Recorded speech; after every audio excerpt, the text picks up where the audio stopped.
ರುಚಿ ಮನೆಗೆ ಸ್ವಾಗತ. ಯಾರೆಲ್ಲ ಈ ನನ್ನ ಯೂಟ್ಯೂಬ್ ಚಾನಲ್ನ ಸಬ್ಸ್ಕ್ರೈಬ್ ಮಾಡದೆ ನೋಡ್ತಿದ್ರು ಪ್ಲೀಸ್ ಸಬ್ಸ್ಕ್ರೈಬ್ ಮಾಡ್ಕೊಳ್ಳಿ. ಹಾಗೆ ಒಂದು ಲೈಕ್ ಮಾಡಿ, ಶೇರ್ ಮಾಡಿ, ಕಮೆಂಟ್ ಮಾಡೋದನ್ನ ಮರಿಬೇಡಿ. ಎಲ್ಲರಿಗೂ ಆಯುಧ ಪೂಜೆ ಮತ್ತು ವಿಜಯದಶಮಿಯ ಆರ್ಥಿಕ ಶುಭಾಶಯಗಳು. ನಮ್ಮ ಮನೆಯಲ್ಲಿ ಇವತ್ತು ನಾವು ಸಿಂಪಲ್ ಆಗಿನೇ ಆಯುಧ ಪೂಜೆ ಮಾಡ್ತಾ ಇದ್ದೀರಿ. ಅಂದರೆ ಪ್ರತಿ ಸಾರಿನೂ ನಾವು ಆಯುಧ ಪೂಜೆ ದಿವಸನೇ ಹಬ್ಬ ಮಾಡೋದು. ಅಂದರೆ ವಿಜಯದಶಮಿ ದಿವಸನೂ ಕೆಲವರು ಮಾಡ್ತಾರಲ್ಲ, ನಾವು ವಿಜಯದಶಮಿ ದಿವಸನೇ ಮಾಡೋಣ ಅಂತ ಅಂದ್ಕೊಂಡಿದ್ವಿ ಗುರುವಾರ ದಿವಸ. ಆದರೆ ಅಣ್ಣ ಬೇಡ, ನಾವು ಯಾವತ್ತೂ ಮಾಡಿಲ್ಲ, ನಾವು ಮಾಡೋದು ಯಾವತ್ತೂ ಆಯುಧ ಪೂಜೆ ದಿವಸನೇ. ಹಾಗಾಗಿ ಆಯುಧ ಪೂಜೆ ದಿವಸನೇ ಮಾಡೋಣ ಅಂತ ಹೇಳಿದ್ರು. ಗೇಟ್ಗೆಲ್ಲ ಅಂತ ಹೇಳಿ ಚೆಂಡು ಹೂವು ತರಿಸಿದ್ವಿ. ಮತ್ತು ಮನೆಯಲ್ಲಿ ದೇವ್ರ ಫೋಟೋಗಳಿಗೆ ಎಲ್ಲದಕ್ಕೂ ಫಸ್ಟೇ ನಾವು ಸಾಮಂತಿಗೆ ಹೂವು ಎಲ್ಲ ತೊಗೊಬಂದು ಅದನ್ನು ಹಾರ ಮಾಡಿ ಇಟ್ಕೊಂಬಿಟ್ಟಿದ್ವಿ. ಇವಾಗ ಟೆರೇಸಿಂದ ನಾವು ವಾಷಿಂಗ್ ಮಿಷಿನಿಂದ ಹಿಡಿದು ಮತ್ತು ಬಟ್ಟೆ ಹೊಲಿಯೋ ಮಿಷಿನು ಮತ್ತು ಸ್ವಿಚ್ ಬೋರ್ಡು ಪ್ರತಿಯೊಂದಕ್ಕೂ ಕಬೋರ್ಡ್ಗಳಿಗೆಲ್ಲ ಅರಿಶಿನ ಕುಂಕುಮ ಇಟ್ಕೊಬರ್ಬೇಕಾಗಿತ್ತಲ್ಲ. ಲ್ಯಾಪ್ಟಾಪು ಮತ್ತು ಬುಕ್ಸ್ಗೆ ಸರಸ್ವತಿ ಪೂಜೆನೂ ಇವತ್ತೇ ಮಾಡೋಣ ಅಂತ ಅಂದ್ಕೊಂಡ್ವಿ. ಎಲ್ಲದಕ್ಕೂ ಇವತ್ತೇ ಎಲ್ಲ ರೆಡಿ ಮಾಡ್ಕೊಂಬರ್ಬೇಕಲ್ಲ. ಹಾಗಾಗಿ ಒಂದಿಬ್ಬರು ಆ ಕೆಲಸ, ಅಡುಗೆ ಮನೆ ಕೆಲಸ ಒಬ್ಬರು ಈ ಥರ ಮಾಡ್ಕೊಳ್ಳೋಣ ಅಂತ ಅಂದ್ಕೊಂಡ್ವಿ. ಬೆಳಗ್ಗೆ ಪೂಜೆ ಮುಗಿಸಿದ್ರೆ ಅದೊಂಥರ. ಮತ್ತು ಮಧ್ಯಾಹ್ನ ಸಂಜೆ ನಾವು ಯಾವತ್ತೂ ಮಾಡಿಲ್ಲ, ಬೆಳಗ್ಗೆ ಟೈಮೇನೆ ಆಯುಧ ಪೂಜೆ ಎಲ್ಲ ಮುಗಿಸ್ಕೊಂಡ್ಬಿಡ್ತೀರಿ. ಪೂಜೆ ಎಲ್ಲ ಮುಗ್ದಿದ್ದೆಲ್ಲ ಆದಮೇಲೆ ಇವಾಗ ಕಾರು ಮತ್ತು ಗಾಡಿಗಳಿಗೆಲ್ಲ ಅವರೆಲ್ಲ ಕ್ಲೀನ್ ಮಾಡಿಕೊಂಡು ಅದಕ್ಕೆ ಅರಿಶಿನ ಕುಂಕುಮ ಹೂವು ಎಲ್ಲ ಹಾಕ್ಕೊಳ್ಳೋಷ್ಟರಲ್ಲಿ ನಾನು ಇಲ್ಲಿ ಅಡುಗೆ ಮನೆಯಲ್ಲಿ ಅಡುಗೆ ಕೆಲಸ ಮುಗಿಸ್ಬಿಡೋಣ ಅಂತ ಹೇಳಿ ಗೀ ರೈಸ್ ಮಾಡಿ, ವೆಜ್ ಕುರ್ಮ ಮತ್ತು ಕಾಳುಗೊಜ್ಜು ಮತ್ತು ಪೂರಿ, ಉದ್ನೋಡೆ ಮಾಡೋಣ ಅಂತ ಅಂದ್ಬಿಟ್ಟು ಎಲ್ಲ ನಾನು ರೆಡಿ ಮಾಡ್ಕೊಳ್ತಾ ಇದ್ದೆ. ಬೇಗ ಅಡುಗೆ ಮನೆ ಕೆಲಸ ಎಲ್ಲ ಮುಗಿಸ್ಬಿಟ್ರೆ ಆಮೇಲೆ ಪೂಜೆ ಎಲ್ಲ ಮುಗಿಸಿದಾದ್ಮೇಲೆ ಅಣ್ಣ ಹೊರಗಡೆ ಹೋಗ್ಬಿಟ್ಟು ಬರೋಣ ಅಂದರೆ ಟಿಫನ್ ಎಲ್ಲ ಇಲ್ಲೇ ಮಾಡ್ಕೊಳ್ರಿ, ಎಲ್ಲ ಅಡುಗೆ ಮಾಡಿಬಿಟ್ಟಿದ್ದೀರಾ, ಸುಮ್ಮನೆ ಒಂದು ಜ್ಯೂಸ್ ಕೊಟ್ಕೊಬರೋಣ ಪೂಜೆ ಎಲ್ಲ ಆದಮೇಲೆ ಅಂತ ಹೇಳಿದ್ರು. ಸರಿ ಅಂತ ಹೇಳಿ ಅಡುಗೆ ಎಲ್ಲ ಮಾಡಿ ಮನೇಲೆ ಎಲ್ಲ ಟಿಫನ್ ಮುಗಿಸ್ಕೊಂಡು ಆಮೇಲೆ ಹೋಗೋಣ ಅಂದ್ಕೊಂಡ್ವಿ. ಮತ್ತು ಅಣ್ಣನ ಫ್ರೆಂಡು ನಾನು ಹಿಂದಿನ ಒಂದು 3-4 ವಿಡಿಯೋ ಹಿಂದೆ ಅಂದರೆ ಫಸ್ಟೇ ಸೀಮಂತಕ್ಕೆ ಅಂತ ಹೋಗಿದ್ವಲ್ಲ, ಅವರು ಪಾಪು ಆಗಿತ್ತು. ಹಾಗೆ ಪಾಪು ನೋಡ್ಕೊಬರೋದಕ್ಕೂ ಹೋಗೋಣ ಅಂತ ಹೇಳಿದ್ರು. ಸರಿ ಅಂತ ಹೇಳಿ ಫಸ್ಟ್ ಅಡುಗೆ ಕೆಲಸ ಎಲ್ಲ ಮುಗಿಸಿದ್ರೆ ಇವತ್ತು ಇನ್ನು ನೈಟ್ ತನಕ ಏನೂ ಮಾಡೋ ಹಾಗಿಲ್ಲ ಅಡುಗೆ ಕೆಲಸ ಅಂತ ಹೇಳಿ ಫಸ್ಟ್ ಅಡುಗೆ ಎಲ್ಲ ಮಾಡಿಬಿಡೋಣ. ಹಬ್ಬಗಳಲ್ಲಿ ಸ್ವೀಟ್ ಮಾಡೋ ಹಾಗಿದ್ರೆ ಒಬ್ಬಟ್ಟು ಅಡುಗೆ ಮಾಡಿದ್ರೆ ಅದು ಒಂಥರ ಹಬ್ಬ ಅಂತ ಅನ್ಸ್ಕೊಳ್ಳುತ್ತೆ. ನಾನ್ ವೆಜ್ಜಲ್ಲಿ ಪ್ರತಿಯೊಂದು ಮಾಡಿದ್ರೆ ಅದು ನಾನ್ ವೆಜ್ ಮಾಡುವಾಗ ಆ ಹಬ್ಬಕ್ಕೆ ಆ ಥರ ಇರುತ್ತೆ. ಆದರೆ ಇವಾಗ ನನಗೆ ಒಬ್ಬಟ್ಟು ಬೇಡ ಅಂತ ಹೇಳ್ಬಿಟ್ರು ಮಕ್ಕಳು.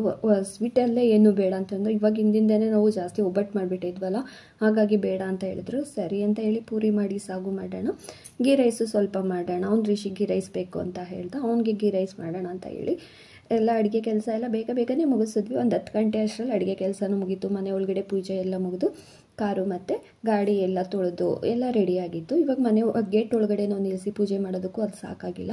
ನಾನು ಅಡುಗೆ ಮನೆ ಕೆಲಸ ಮಾಡ್ತಿದ್ದೆ, ಪ್ರೀತು ಬಂದು ಪಾಪ ಎಲ್ಲ ಕ್ಲೀನ್ ಮಾಡ್ತಾ ಇತ್ತು ಅಡುಗೆ ಮನೆನ. ನಿನಗೆ ಅಂದರೆ ಹೊರಗಡೆ ಹೋಗ್ತೀವಲ್ಲ ಇನ್ನು ಮತ್ತೆ ಬಂದು ಎಲ್ಲ ಕ್ಲೀನ್ ಮಾಡೋಕ್ಕಾಗಲ್ಲ, ಅಲ್ಲಿ ತನಕ ಗಲೀಜು ಬೇಡ ಅಂತ ಹೇಳಿ ಪ್ರೀತು ಎಲ್ಲ ಅಡುಗೆ ಮನೆ ಕ್ಲೀನ್ ಮಾಡ್ಕೊಳ್ತು. ನಂದು ಇನ್ನೊಂದು ಸ್ವಲ್ಪ ಕೆಲಸ ಇತ್ತು. ಒಬ್ಬೊಬ್ಬರು ನಾನು ಕೆಲಸ ಮಾಡ್ಕೊಂಬಿಡ್ತೀರಿ, ಬೇಗನೆ ಮುಗಿದೋಗುತ್ತೆ.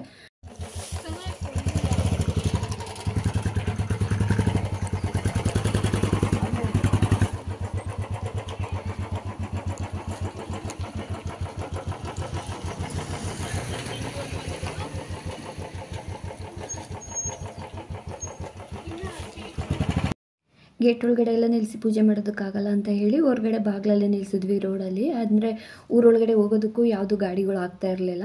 ಅಂದರೆ ಬೈಕೆಲ್ಲ ಹೋಗ್ಬೋದಾಗಿತ್ತು, ಆದರೆ ಕಾರು ಮತ್ತು ಆಟೋಗಳು ಆ ಥರ ಹೋಗೋದಕ್ಕಾಗ್ತಾ ಇಲ್ಲ. ಅಂದರೆ ನಾವು ಇವಾಗ ಒಳಗಡೆ ನಿಲ್ಸ್ಕೊಂಡು ಪೂಜೆ ಮಾಡ್ತೀವಿ ಅಂತಂದರೆ ಅಲ್ಲಿ ಗೇಟ್ ಒಳಗಡೆನೂ ನಾವು ಒಂದರಿಂದ ಒಂದು ಅಂತ ನಿಲ್ಸ್ಕೊಂಡು ಪೂಜೆ ಮಾಡಬೇಕಾಗಿತ್ತು. ಹಾಗಾಗಿ ಇವತ್ತು ಮಕ್ಕಳೆಲ್ಲರೂ ಹೊರಗಡೆನೇ ನಿಲ್ಸ್ಕೊಂಡು ಮಾಡೋಣ ಅಂತ ಹೇಳಿದ್ರು. ಸರಿ ಅಂತ ಹೇಳಿ ಇಲ್ಲಿ ಹೊರಗಡೆ ನಿಲ್ಲಿಸಿದ್ದು. ಇದು ದೊಡ್ಡ ಒಂದು ಹಾರ ಮಾತ್ರ ತಂದಿರಲಿಲ್ಲ ಅಣ್ಣ. ಆಮೇಲೆ ಹೋಗಿ ಮನುಶಂಕರಿಲಿ ಸ್ವಲ್ಪ ಲೇಟಾಗಿ ತೊಗೊಂಡು ಅದಕ್ಕೆ ಸ್ವಲ್ಪ ಪೂಜೆ ಲೇಟಾಗಿದ್ದು. ಎಲ್ಲ ಹೂವಿನ ಹಾರ ಸಿಕ್ಕಿರಲಿಲ್ಲ. ಅವ್ರು ಯಾರಿಗೋ ಬೇರೆಯವ್ರಿಗೆ ಹೇಳಿದ್ವಿ. ಅಂದರೆ ಅವರು ಆಮೇಲೆ ಲಾಸ್ಟಲ್ಲಿ ಏನೋ ಸರ್ ನೀವು ಹೇಳಿದ ಹಾರ ಇಲ್ಲ ಅಂತ ಹೇಳಿದ್ರು. ಹಾಗಾಗಿ ಇದನ್ನು ತೊಗೊಬರೋದಕ್ಕೋಗಿ ಸ್ವಲ್ಪ ಲೇಟ್ ಆಯಿತು ಅಷ್ಟೇ.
ಕಷ್ಟ ಇತ್ತು.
ಫಸ್ಟು ಮನೆಗೆಲ್ಲ ತೊಗೊಂಬರೋಗು ಅಂತಂದರೆ ಫಸ್ಟು ಬುಲೆಟ್ಗೆ ಹೋಗ್ತಾನೆ.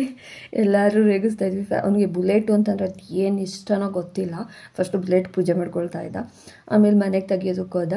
ಇಲ್ಲೇ ಮುಂದೆಗಡೆ ನಿಂತ್ಕೊಂಡು ತೆಗಿಯೋ ಅಂತಂದರೆ ಒಳಗಡೆ ತನಕ ಹೊಟ್ಟೋದ. ಭಾನು ಹೇಳ್ತಾನೆ ಇತ್ತು, 10 ರೂಪಾಯಿ ಆ್ಯಕ್ಟಿಂಗ್ ಮಾಡು ಅಂತಂದರೆ 100 ರೂಪಾಯಿ ಆ್ಯಕ್ಟಿಂಗ್ ಮಾಡ್ತಾನೆ ಇವನು ಅಂತ ರೇಗಿಸ್ತಾ ಇದ್ರು. ಅಂದರೆ ಇವತ್ತು ಸಿಕ್ಕಾಪಟ್ಟೆ ರಿಷಿನಂತೂ ರೇಗಿಸಿದ್ದು. ಬೆಳಗ್ಗೆಯಿಂದನೂ ನನ್ನನ್ನೇ ಟಾರ್ಗೆಟ್ ಮಾಡ್ಕೊಂಬಿಟ್ಟಿದ್ದೀರಾ ಎಲ್ಲರೂ ಅಂತಾನೆ ಇದ್ದ. ಆಮೇಲೆ ಪೂಜೆ ಎಲ್ಲ ಆಗಿ ಬೂದ್ಗುಂಬಳಕಾಯಿ ಹೊಡಿಯೋದು, ಅದ್ಮೇಲೆ ಕಲ್ಲಲ್ಲಿ ಹೊಡೀರಿ ಅಂತ ಹಿಂದೆಗಡೆ ಕಾರಲ್ಲಿ ಇದ್ದಿದ್ದ ಅಣ್ಣ ಹೇಳ್ತಾಯಿತ್ತು ಕಲ್ಲಿಟ್ಬಿಟ್ಟು ಹೊಡೀರಿ ಅಂತ. ಇವನಿಗಂತೂ ಇವಾಗ ಅರ್ಜೆಂಟು. ಅವ್ರ ಮಾಮ ಒಂದು ಕಾರ್ ತೊಗೊಂಡೋದ್ರೆ ಇವನು ಒಂದು ಕಾರ್ ತೊಗೊಬೇಕು, ಇವಾಗ ಓಡಿಸ್ಬೇಕು ಅವನು. ಅದಕ್ಕೋಸ್ಕರ ಬಾನಕ ನೀನು ಬುಲೆಟ್ ತೊಗೊಂಡು ಹೋಗು, ನಾನು ಕಾರ್ ಓಡಿಸ್ತೀನಿ ಅಂತ ಹೇಳ್ತಾ ಇದ್ದ.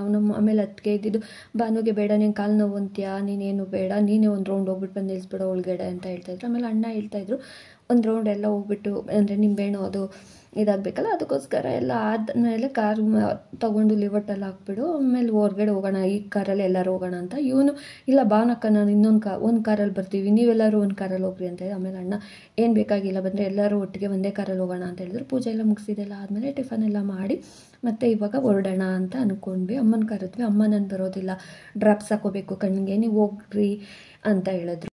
ಅಂದರೆ ಆಯುಧ ಪೂಜೆಯಲ್ಲಿ ಯಾವತ್ತೂ ನಾವು ಈ ಥರ ಹೋಗಿರಲಿಲ್ಲ, ಫಸ್ಟ್ ಟೈಮ್ ಅಂತಲೇ ಹೇಳ್ಬೋದು. ಅಣ್ಣನೇ ಕಾರ್ ತೊಗೊಂಡು ಹೊರಟುಬಿಡೋರು, ಇವ್ನು ಗಾಡಿ ತೊಗೊಂಡು ಬಂದು ಒಂದು ರೌಂಡ್ ಹೋಗ್ಬಿಟ್ಟು ಬಂದು ಗಾಡಿ ನಿಲ್ಲಿಸೋಣ. ಆದರೆ ಈ ಸಾರಿ ಅಂದರೆ ಪಾಪು ಆಗಿತ್ತಲ್ಲ, ಪಾಪುನ ಹಾಗೆ ನೋಡಿಕೊಂಡು ಎಲ್ಲರೂ ಜ್ಯೂಸ್ ಕುಡ್ಕೊಂಡು ಬರೋಣ ಬನ್ನಿರಿ ಅಂತ ಹೇಳಿದ್ರು. ಟಿಫನ್ ಎಲ್ಲ ಮನೇಲೇ ಮಾಡಿದ್ವಲ್ಲ, ಇನ್ನು ಅಡುಗೆ ಎಲ್ಲ ಮನೇಲೇ ಇದ್ದೆ, ಬೇಡ ಅಂತ ಹೇಳಿ ಸರಿ ಅಂತ ಹೇಳಿ ಇದು ಮಾಡಿದ್ವಿ. ಇವನು ರಿಷಿನ ಅವ್ನಿಗೆ ಫ್ರಂಟ್ ಸೀಟೇ ಬೇಕು, ಫ್ರಂಟ್ ಸೀಟಲ್ಲಿ ಅದಕ್ಕೆ ಆಮೇಲೆ ಅಣ್ಣ ಕೂತಿದ್ರಲ್ಲ ಅದಕ್ಕೆ ಬೊಬ್ಬು ಕೂತ್ಕೊಳ್ಳುತ್ತೆ ಅಂತ ಹೇಳಿ ಅತ್ತೆ ಕೂತ್ಕೊಂಡ್ಲಿ, ನಾನು ಇಲ್ಲಿ ಕೂತ್ಕೊಳ್ತೀನಿ ಅಂತ. ಆಮೇಲೆ ಭಾವನಮ್ಮ ನಂಗೆ ಕಾಲು ನೋತಾನೆ, ನಾನು ಹೇಗೋ ಕೂತ್ಕೊಳ್ಳಿ ಅಂತ ಹೇಳ್ತಾ. ಆಮೇಲೆ ಪ್ರೀತು ಬಾರೋ ನಾನು ನೀನು ಹಿಂದೆಗಡೆ ಕೂತ್ಕೊಳ್ಳೋಣ ಅಂತ ಹೇಳ್ತಾಯಿತ್ತು. ಅವನಂತೂ ಅದೆಷ್ಟು ಹತ್ಕೊಂಡೇ ಬಿಟ್ಟಿದ್ದಾನೆ ಒಳಗಡೆನೇ, ಅವನಿಗೆ ಫ್ರಂಟಲ್ಲೇ ಕೂತ್ಕೋಬೇಕು. ಅಣ್ಣ ಅದನ್ನೇ ಹೇಳ್ತಾಯಿದ್ರು, ಅದಕ್ಕೋಸ್ಕರ ಅವ್ನು ಆ ಕಾರ್ ತೊಗೊಂಬರ್ತೀನಿ ಅಂತ ಹೇಳಿದ್ದು. ನಿಮ್ಮ ಹಿಂದೆನೇ ಬರ್ತೀನಿ ನಾನು ಅಕ್ಕ ನಿಮ್ಮ ಹಿಂದೆನೇ ಬರ್ತೀನಿ ಅಂತಲೇ ಹೇಳ್ತಾ ಇದ್ದ. ನಾವು ಹೌದಾ ನಮ್ಮ ಹಿಂದೆನೇ ಬರ್ತೀವಿ, ಇವಾಗ ನಮ್ಮ ಹಿಂದೆನೇ ಕೂತ್ಕೋ ಅಂತಲೇ ಹೇಳ್ತಾ ಇದ್ವಿ. ಆಮೇಲೆ ಹೋಟೆಲ್ಗೆ ಹೋದ್ರೆ ಅವಾಗೂ ಹೇಳ್ತಾ ಇದ್ವಿ, ಮನೇಲೇ ಊಟ ಎಲ್ಲ ಮಾಡಿದ್ಯಾ, ಸುಮ್ಮನೆ ಎಲ್ಲನೂ ಅದು ಬೇಕು ಇದು ಬೇಕು ಅಂತ ತರಿಸ್ಕೊಡ, ತಿನ್ನೋದು ಮಾತ್ರ ಹೇಳು, ಬೇಕು ಅಂದರೆ ನಂಗೆ ಐಸ್ ಕ್ರೀಮ್ ಬೇಕು ಅಂದ್ಬಿಟ್ಟು ಫಸ್ಟೇ ಹೇಳ್ಬಿಟ್ಟ. ಇವ್ನು ಯಾವಾಗ ಹೋಟ್ಲಿಗೆ ಹೋದ್ರೂ ಹೀಗೆ ಮಾಡೋದು, ಎಲ್ಲ ನಾವು ಹೋದರೆ ಸಾಕು ತಿಂದೇ ಹೋದ್ರೂ ಎಲ್ಲ ಬೇಕು ಅಂತ ಹೇಳ್ಬಿಡ್ತಾನೆ. ನಾವು ಬಂದಿದ್ದು ಅರಮನೆ ಪ್ಯಾಲೇಸ್, ಹಾಗಂತ ಮೈಸೂರು ಅರಮನೆ ಪ್ಯಾಲೇಸ್ ಅಲ್ಲ, ಇದು ಚೌಟ್ರಿ ಪ್ಯಾಲೇಸು. ಹಾಗಾಗಿ ನಾವಿಲ್ಲಿ ಬಂದು ಕಾರ್ ಪಾರ್ಕ್ ಮಾಡಿದ್ದು ಇಲ್ಲೇ ಬಂದಿದ್ದು ಹೋಟೆಲ್ಗೆ, ರಜತಾದ್ರಿಗೆ. ಅಣ್ಣ ಯಾವಾಗಲೂ ಇಲ್ಲಿ ಬರ್ತಾ ಇರ್ತಾರೆ, ಹಾಗಾಗಿ ಇಲ್ಲೇ ರಜತಾದ್ರಿಗೆ ಹೋಗೋಣ, ಇಲ್ಲೇ ಒಂದೊಂದು ಜ್ಯೂಸ್ ಕೊಟ್ಬಿಟ್ಟು ಹೋಗೋಣ, ಪಾಪು ನೋಡ್ಕೊಬರೋದಕ್ಕೆ ಹೋಗೋಣ ಅಂತ ಹೇಳಿದ್ರು. ಸರಿ ಅಂತ ಅಂದ್ಬಿಟ್ಟು ಬಂದ್ವಿ. ಎಲ್ಲರೂ ಮೈಸೂರು ಅರಮನೆ ನೋಡೋದಕ್ಕೆ ಹೋಗೋಣ ಅಂತ ಅಂದ್ಕೊಂಡಿದ್ವಿ. ಮೈಸೂರು ಅರಮನೆ ಅಂತೂ ನೋಡೋದಕ್ಕಾಗಿಲ್ಲ, ಹೋಗೋಕ್ಕೂ ಆಗಿಲ್ಲ. ಮಹಾರಾಜ ಪ್ಯಾಲೇಸ್ ಆದರೂ ನೋಡೋಣ ಅಂತ ಹೇಳಿ ಕನಕಪುರ ರೋಡ್ ಹತ್ರ ಇರೋ ಈ ಮಹಾರಾಜ ಪ್ಯಾಲೇಸ್ ನೋಡೋದಕ್ಕೇ ಬಂದ್ವಿ. ಅಂದರೆ ಇದು ಚೌಟ್ರಿ ಮಹಾರಾಜ ಪ್ಯಾಲೇಸು. ನಾವು ಬಂದಿದ್ದು ರಜತಾದ್ರಿ ಹೋಟೆಲ್ಗೆ ಹೋಗಿ ಒಂದು ಜ್ಯೂಸ್ ಕುಡ್ಕೊಂಡು ಹೋಗೋಣ ಅಂತ ಅಂದ್ಬಿಟ್ಟು ಬಂದ್ವಿ. ಪಕ್ಕದಲ್ಲೇ ಇರೋದು ಇದು ಮಹಾರಾಜ ಪ್ಯಾಲೇಸು, ಚೌಟ್ರಿ ಇದು. ಅದನ್ನೇ ಮಾತಾಡ್ಕೊಂಡು ಬಂದ್ವಿ. ಮೈಸೂರು ಪ್ಯಾಲೇಸ್ ಅಂತೂ ನೋಡೋದಕ್ಕೆ ಹೋಗೋಕ್ಕಾಗಿಲ್ಲ, ಮಹಾರಾಜ ಪ್ಯಾಲೇಸ್ ಆದರೂ ನೋಡ್ಕೊಂಡು ಹೋಗೋಣ ಬನ್ನಿ ಅಂತ ಹೇಳಿ ಬಂದು ಎಲ್ಲರಿಗೂ ಏನು ಬೇಕು ತೊಗೊಳ್ರಿ ಅಂತ ಅಣ್ಣ ಹೇಳಿದ್ರು. ನೀನು ಊಟ ಎಲ್ಲ ಮನೆಯಲ್ಲೇ ಮುಗಿಸ್ಕೊಬಂದಿದ್ವಲ್ಲ, ಹಾಗಾಗಿ ಏನೂ ಬೇಡ ಅಂತ ಹೇಳಿ ಎಲ್ಲರೂ ನಾನು ಜ್ಯೂಸ್ ತೊಗೊಂಡ್ವಿ. ಆಮೇಲೆ ಭಾನುಗೂ ಮತ್ತು ರಿಷಿ ಅವರಿಬ್ಬರು ಐಸ್ ಕ್ರೀಮ್ ತೊಗೊಂಡ್ರು. ಅವ್ನು ಐಸ್ ಕ್ರೀಮ್ ತೊಗೊಂಬಿಟ್ಟು ತಿಂದಿರ ಕುಂತಿದ್ದ. ಎಲ್ಲರಿಗೂ ನೀ ತೊಗೊಳ್ರಿ ಅಂತ ಇದ್ದ. ಆಮೇಲೆ ಅಣ್ಣ ತಿನ್ನೋ ಆಗಿದ್ರೆ ತೊಗೋಬೇಕಲ್ವೇನೋ ಅಂದರೆ, ಇಲ್ಲ ಮಮ್ಮ ನಾನು ತಿಂತೀನಿ ಅಂತ ಹೇಳ್ತಾ ಇದ್ದ. ಜ್ಯೂಸಲ್ಲಿ ಕುಡ್ದಿದ್ದು ಆದಮೇಲೆ ಯಾಕೋ ಮಶ್ರೂಮ್ ಪೆಪ್ಪರ್ ತಿನ್ನಬೇಕು ಅಂತ ಅನಿಸ್ತು. ಮನೆಯಲ್ಲಿ ಮಾಡಿದ್ರೆ ಆದರೆ ಏನೋ ಗೊತ್ತಿಲ್ಲ, ಆದರೆ ಹೋಟೆಲ್ಗೆ ಹೋದಾಗ ಒಂದು ಫ್ರೈಡ್ ರೈಸ್ ಆಗಲಿ, ಇಲ್ಲಾಂದರೆ ಮಶ್ರೂಮಲ್ಲಿ, ಇಲ್ಲಾಂದರೆ ಗೋಬಿ ಏನಾದರೂ ತಿಂದ್ರೆ ಒಂಥರ ಸಮಾಧಾನ. ಹೇಗೂ ಬಂದಿದ್ದೀವಲ್ಲ ಅಂತ ಹೇಳಿ ಸರಿ ಅಂತ ಹೇಳಿ ಒಂದು ಮಶ್ರೂಮ್ ಪೆಪ್ಪರ್ ತೊಗೊಂಡ್ವಿ. ಎಲ್ಲ ತೊಗೊಂಡೆಲ್ಲ ಆದಮೇಲೆ ತಿಂದಿದ್ದೆಲ್ಲ ಆದಮೇಲೆ ಇನ್ನೂ ಹೊರಡೋಣ, ಹಾಗೆ ಪಾಪು ನೋಡ್ಕೊಂಬಂದುಬಿಡೋಣ ಅಂತ ಹೊರಗಡೆ ಬಂದ್ವಿ. ಅದಕ್ಕೆ ಇದು ಯಾವುದೋ ಹೂವು ನೋಡಿಬಿಟ್ಟು ನೋಡ್ತಾ ಇದ್ರು. ಅಂದರೆ ಒಂಥರ ಪೇಪರ್ ಹೂವನೂ ಅಲ್ಲ ಏನೂ ಅಲ್ಲ, ಒಂಥರ ಚೆನ್ನಾಗಿತ್ತು ಒಂಥರ. ಅಂದರೆ ಅದನ್ನು ಹಿಂಗೆ ಪ್ರೆಸ್ ಮಾಡಿದ್ರೆ ಟಪ್ ಅಂತ ಸೌಂಡ್ ಬೇರೆ ಬರ್ತಾಯಿತ್ತು. ಇದು ಏನು ಹೂವು ಅಂತ ಗೊತ್ತಾಗಿಲ್ಲ ನಮಗೂ. ಆಮೇಲೆ ಅಲ್ಲಿಂದ ಬಂದಿದ್ದು ನಾವು ಕ್ಲೌಡ್ 9ಗೆ, ಅಂದರೆ ಪಾಪು ನೋಡ್ಕೊಂಡು ಹೋಗೋಣ ಅಂತ ಅಂದ್ಬಿಟ್ಟು ಬಂದ್ವಿ. ಇಲ್ಲಿ ಹಾಸ್ಪಿಟ್ಲ್ ಒಳಗಡೆ ಹೊರಗಡೆ ಫುಡ್ಡು ಮತ್ತು ಹಣ್ಣು ಏನು ತೊಗೊಂಡು ಹೋಗೋ ಆಗಿಲ್ಲ. ಏನಿದ್ರು ಎಲ್ಲ ಒಳಗಡೆನೇ ಕೊಡ್ತಾರೆ ಅವರು. ಅಡ್ಮಿಟ್ ಮಾಡಿ ಆದಮೇಲೆ ಹೊರಗಡೆಯಿಂದ ಬರೋ ತನಕ ಹೊರಗಡೆಯಿಂದ ಏನು ಊಟ ಇಲ್ಲ, ಏನು ತೊಗೊಂಡೋಗೋ ಆಗಿಲ್ಲ. ಇಲ್ಲೂ ಗೊಂಬೆನೆಲ್ಲ ಕೂರಿಸಿದ್ರು. ನಾವಿಲ್ಲಿ ನೋಡ್ತಾ ಇದ್ವಿ. ಅವರು ಇಬ್ಬಿಬ್ಬರೇ ಹೋಗ್ರಿ, ಎಲ್ಲರೂ ಒಟ್ಟಿಗೆ ಹೋಗ್ಬಿಡ್ರಿ ಅಂದ್ರೆ ನಾವು ಯಾವ ಮಾರ್ಸ್ಬಿಟ್ಟು 5 ಜನನೂ ಹೊರಟ್ಬಿಟ್ವಿ. ಒಳಗಡೆ ಹೋಗಿ ಪಾಪುನೆಲ್ಲ ನೋಡಿಕೊಂಡು ವಾಪಸ್ ಬಂದಂದರೆ ಅಲ್ಲೆಲ್ಲ ವೀಡಿಯೋ ಮಾಡ್ಕೊಂಡು. ಆವಾಗ ಪಾಪು ಬೇರೆ ಚಿಕ್ಕದಲ್ವಾ, ಹಾಗಾಗಿ ಒಂದು ಅರ್ಧ ಗಂಟೆನೇ ಇದ್ವಿ. ಪ್ರೀತು ಅಂತೂ ಬಿಟ್ಟು ಬರ್ತಾನೆ ಇರಲಿಲ್ಲ ಮಗುನ. ಹೀಗೆ ಅವಾಗೂ ರಿಷಿನ್ ರೇಗಿಸ್ಕೊಂಡು ಒಂದು ಅರ್ಧ ಅವರ್ ಬಿಟ್ಟು ಆಮೇಲೆ ಬಂದ್ವಿ. ಮಗು ಅಂತೂ ತುಂಬಾ ಚೆನ್ನಾಗಿತ್ತು. ಹೆಣ್ಪಾಪು ತುಂಬಾ ಚೆನ್ನಾಗಿ, ನಾವು ಅದನ್ನೇ ಹೇಳ್ತಾ ಇದ್ವಿ. ಈ ನವರಾತ್ರಿಲಿ ಹೆಣ್ಪಾಪು ಹುಟ್ಟಿದ್ದಾಳೆ, ದುರ್ಗಾಮಾತೆನೇ ಹುಟ್ಟು ಬಂದಂಗೆ, ಒಳ್ಳೆ ಭವಿಷ್ಯ ಇದೆ ಅವಳಿಗೆ ಅಂತಲೇ ನಾವು ಮಾತಾಡ್ಕೊಂಡು ಬಂದ್ವಿ. ಮಗು ಅಂತೂ ತುಂಬಾ ಚೆನ್ನಾಗಿತ್ತು. ಪುಟ್ಟಿಗೆ ಪ್ರೀತು ಎತ್ಕೊಟ್ಟೋಗ್ಬಿಡೋಣ ಅಂತ ಹೇಳ್ತಾಯಿದ್ದು. ಅದು ಇನ್ನು 2 days ಬೇಬಿ, ಇನ್ನು 2 ದಿವಸ 3 ತಿಂಗಳಾಗಲಿ, ಆಮೇಲೆ ಬೇಕಾದ್ರೆ ಎತ್ಕೊಂಡೋಗಿವೆ ಬಾ ಅಂತ ಹೇಳ್ತಿದ್ರು. ಅವ್ರ ಪಾಪ ಯಾರು ತಾನೇ ಮಕ್ಳನ್ನ ಕೊಡ್ತಾರೆ. ನಾವು ಸುಮ್ಮನೆ ಪ್ರೀತು ಕೇಳ್ತಾ ಇದ್ದದಕ್ಕೆ ನಾವು 3 ತಿಂಗಳಾಗಲಿ ಎತ್ಕೊಂಡು ಹೋಗೋಣ ಅಂತ ಹೇಳ್ತಾ ಇದ್ದಿದ್ದು. ತುಂಬಾ ಮುದ್ದಾಗಿದ್ಲು. ಆದರೆ ಅವಾಗ ತಾನೇ ಹುಟ್ಟಿದ ಮಕ್ಕಳು ಫುಲ್ಲು ರೆಡ್ ಇರ್ತಾರಲ್ಲ, ಹಾಗಾಗಿ ಪ್ರೀತು ಅಂತೂ ಬಿಟ್ಟು ಬರ್ತಾನೆ ಇರಲಿಲ್ಲ. ಇಲ್ಲಿಗೆ ಇವತ್ತಿನ ಈ ವ್ಲಾಗ್ ಎಂಡ್ ಆಗುತ್ತಿದೆ. Thank you.